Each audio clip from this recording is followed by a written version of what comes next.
from Los Angeles, this is the Echelon Radio Network.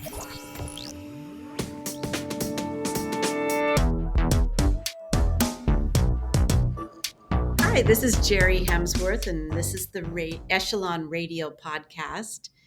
And today I'm sitting with Jordi Pujol. How you doing, Jordi? Good, doing great. Thank you so much for having me. Oh, I'm so happy. I know we had a couple false starts, but I've been looking forward to interviewing you because I want to know more about what you do. So you're with Objective, right? That's right. So Objective is our company, and we do two things. We make it pretty simple for everyone. One is valuation, and the other one is sell-side M&A. So we help sell companies, and we help value companies, and that's the message that I want to send out, and that's what we do. Yeah, and you're now the managing director there, correct? I'm a managing director, yes. Okay. We have a few, and everybody has a slightly different specialty. A lot of the time it's going to be industry related. But I sit more on the valuation side, and some of my colleagues sit a little bit more on the investment banking side, where everybody does a little bit of similar things like financial modeling, assistance with pricing, assistance with understanding the market, and the other situations that help price a company. But I do it from a much more technical standpoint, a much more theoretical standpoint in a way, and they do it much more from a market standpoint. Gotcha. Do you have an industry specialty? I do, yes. I spent a lot of my former years working in the technology space, and I always used to have a major-minor combination, with my major being software as a service and my minor being life sciences, kind of biotech, medtech. And then I made a switch and made my biotech kind of my main focus, health tech. A lot of the technology companies were seeking to apply it in the healthcare industry. And so I made a little bit of a switch with a lot more focus in that area, but obviously I keep my hardware, software kind of skills as much as I can. Was that a conscious switch, or was it just the way that the clients and everything happened to go? A little bit of both. I think there was a natural transition, like I said, of software moving into the healthcare space, more companies opening cloud, more companies opening up services that involve technology. And I saw an opportunity there to potentially become a partner at EY. And so that became kind of my focus. Obviously, shortly after I decided to make a move to Objective, but I've tried to keep my focus as much as possible. Obviously, being in LA, you get to experience everything, right? Media and entertainment companies, you get to see manufacturing, you get to see industrials, you get to see all kinds of different e-commerce and retail companies. So it's an exciting city to be in, I think. Yeah, it's kind of a trip, I think. It's almost like you can pick and choose. Oh, let's try this, or let's go after that. But do you tend to get leads from all over the place, or are they pretty much central to the med tech area? So I feel like it's definitely a hodgepodge of industries, with a lot of the more technical work being in that kind of biotech space, in that technology space. I do a lot of software companies with different applications. Some can be to the healthcare world, but a lot of them are just primarily enterprise software companies. And the reason for that is I used to do valuations for portfolio companies. And a lot of the big investors from San Francisco and Los Angeles focus on those industries. So 70-80% of their portfolios would really be technology companies. Or I guess retail companies pretending to be technology companies. But that's kind of how the focus kept going, because I always worked with these asset managers that worked with private companies, and now primarily what I do is value private companies. And do you find a lot of your clients are local, or they tend to go upstate or across the states? We do a lot of work in Southern California and San Francisco. Obviously, that's where a lot of our contacts are, right? Our main referral partners really are the CPAs, the M&A lawyers, the estate attorneys that are in the SoCal area. But we have a person in Denver. A lot of us have connections to the East Coast, so we'll get referrals from the East Coast. And we used to have a practice in Dallas, and that's how we keep some of our Texas clients. But it's a much more local market, and so we tend to focus in Southern California. With California and the economy and everything here, are you seeing many clients moving out of state or have intentions to leave the state? And if We've so, seen some transitions, and there's always the tax considerations. yeah, yeah. But I think when the markets are in California, you always want to be here yourself, right? Just like we have a focus on referral partners and clients and being local and seeing them face to face. A Sure. lot of our clients have the same focus, right? So Yeah. they tend to be California companies, family owned companies, and they've built networks in the city for, you know, 50 years, 40 years, 60 years, depending on the company. And that's the way they want to keep it. Like I said, the tax situation is always enticing to move out of state. And a lot of companies are growing really fast, and they're finding that the national markets really are really receptive to their services and to their products. Yeah. I bet. I bet. So you mentioned that a lot of your referral partners being M&A folks, attorneys, accountants, is it pretty equal across the board, or is there one specifically that you tend to get more referrals? It's well split. A lot of the time, there are attorneys that do M&A functions, but also do corporate functions, Mm-hmm. and those tend to be a lot more in touch, I guess, with the needs of the companies. So they'll call us for financial reporting, they'll call us for tax situations, they'll call us for personal planning from the side of the founders Mm-hmm. and of the owners, but it tends to be pretty split, right? CPAs sometimes have a better connection to the Mm-hmm. business, especially on the financial reporting side. Mm-hmm. And because that's a big part of what we do, we also tend to get a lot of referrals from them. So Yeah. that's typically how it works in the startup space.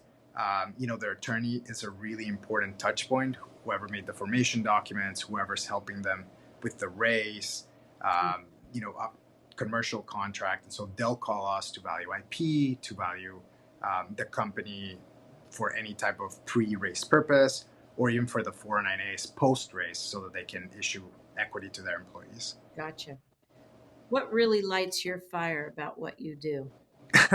So, I got asked the question of how I got into valuation, and part of it is circumstantial, and part of it is kind of really digging deep to try and see where it all came from. And I was thinking about when I was a kid, and my grandma used to kind of put us to bed, I guess, and tell us stories. It was a huge thing that it's like, oh, I want my grandma to sit on the bed with me and tell me a story. And she always used to talk about her horses, her prior marriage, and her There's a good rings. bedtime story. Exactly. It's funny because I grew up hearing about my grandfather in a good way. She wasn't that mean. Sure. But she always talked a lot about her rings too. And to me, as a kid, these little rocks on someone's finger don't really mean much. Like, it's hard to understand money at that age, and Sure. you see some stones and you don't think much of it. So whatever, they're shiny. I kind of understand that they're somehow valuable.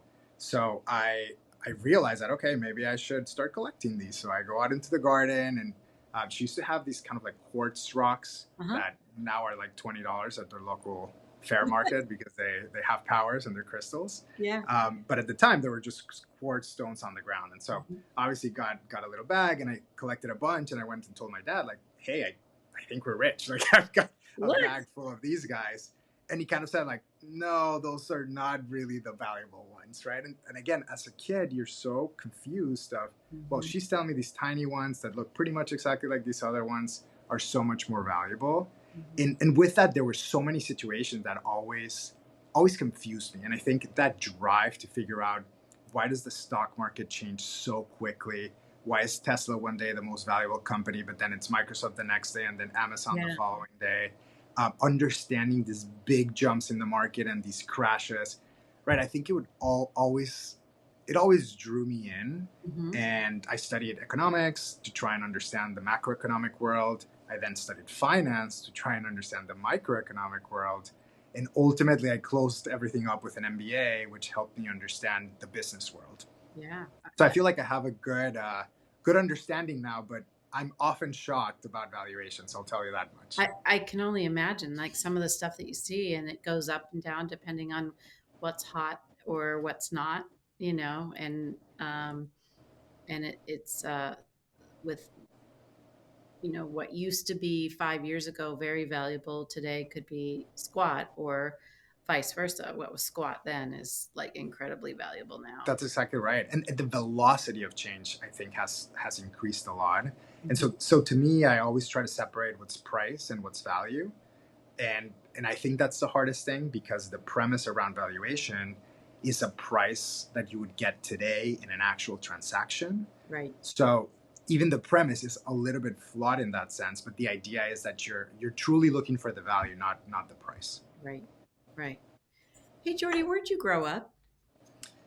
So I was telling you about my grandma. So my grandma used to live in Mexico, and I used to spend a lot of my summers there. But I actually grew up in Costa Rica.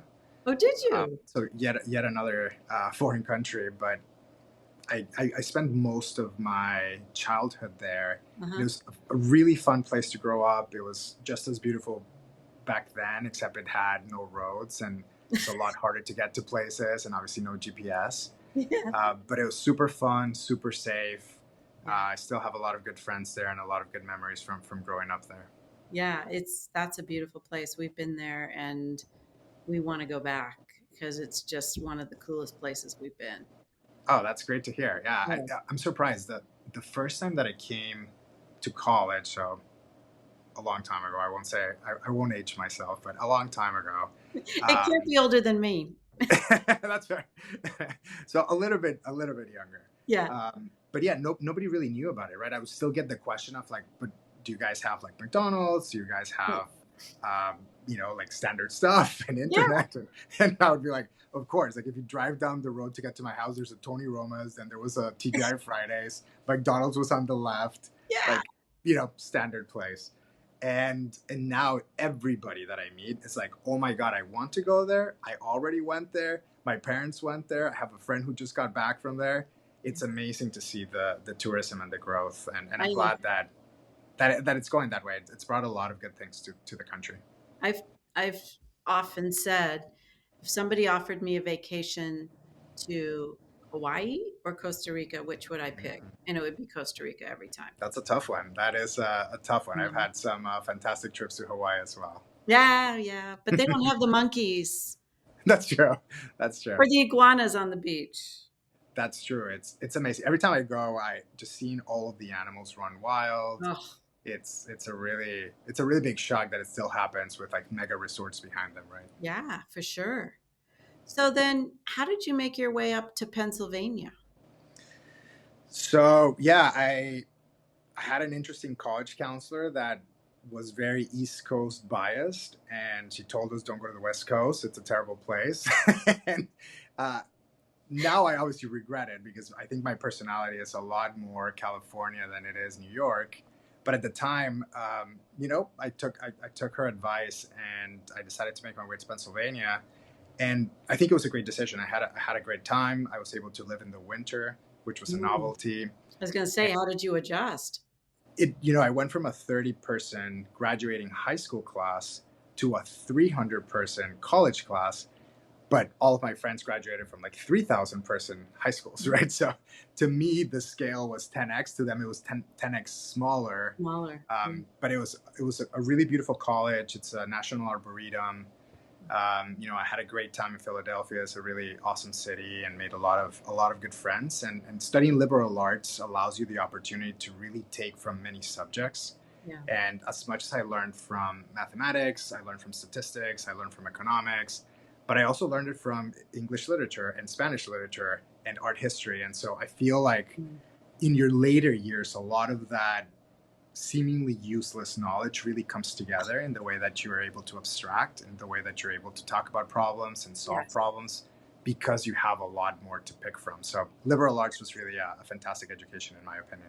Yeah, and you went to Swarthmore, right? That's right. Yeah. So very unique college with a very unique student population. Yeah. But, some of my best years are obviously back in that time.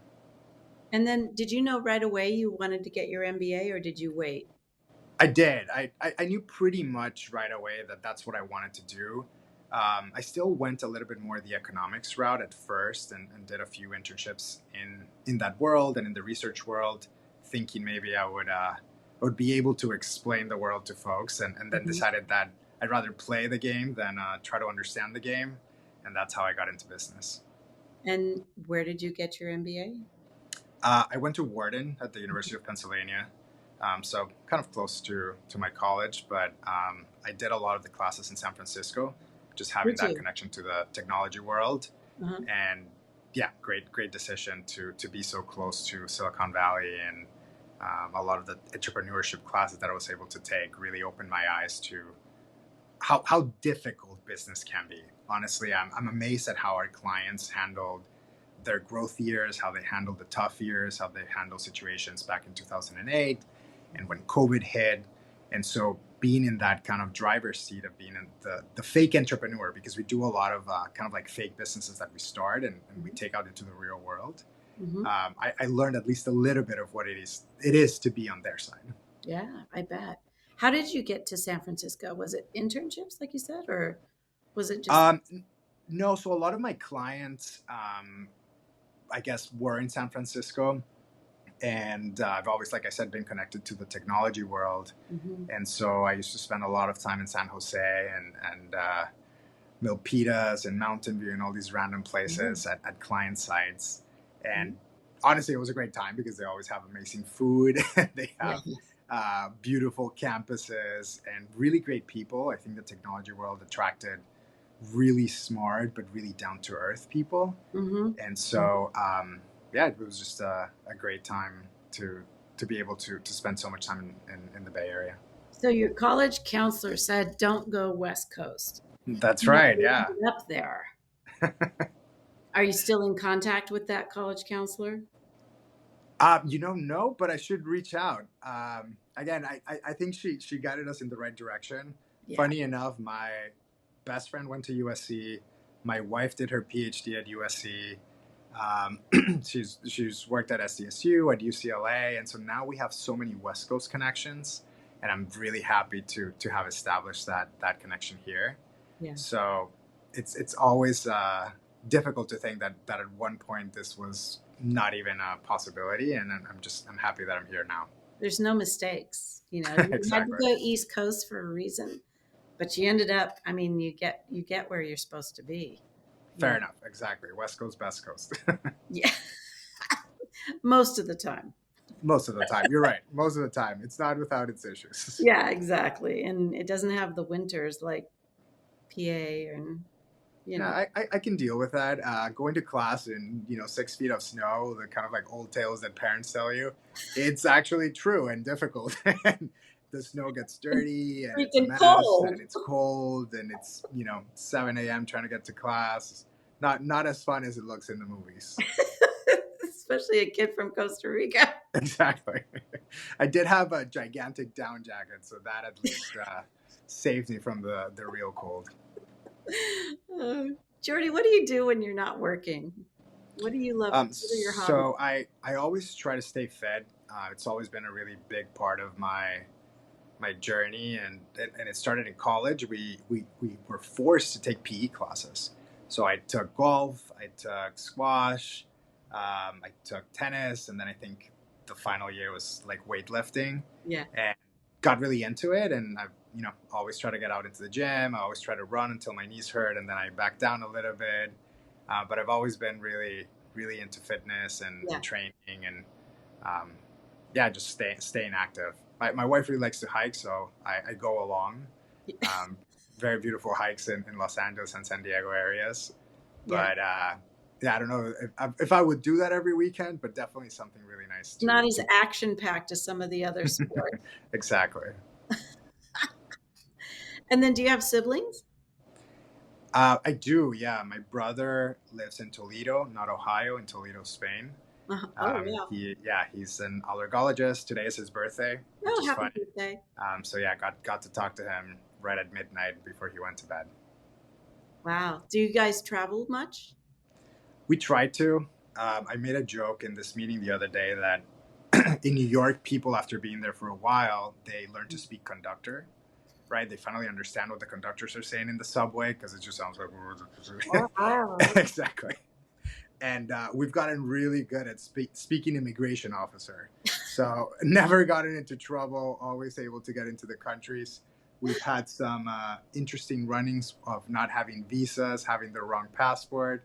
Oh, but we always seem to get through. So yeah, definitely love traveling. And if I can keep doing that for the next few years, I'm always going to try and prioritize it. that's so cool.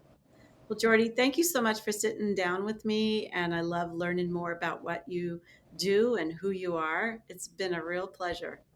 Yeah, thank you so much for this opportunity, and hopefully other people can ask me about my childhood in Costa Rica or growing up and doing sports. I always love to talk about those things and connect with people through fitness and through other fun things. You got it.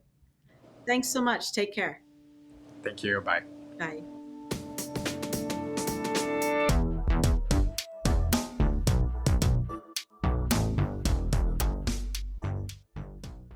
Presented by Echelon Business Development. More than just networking. Way more.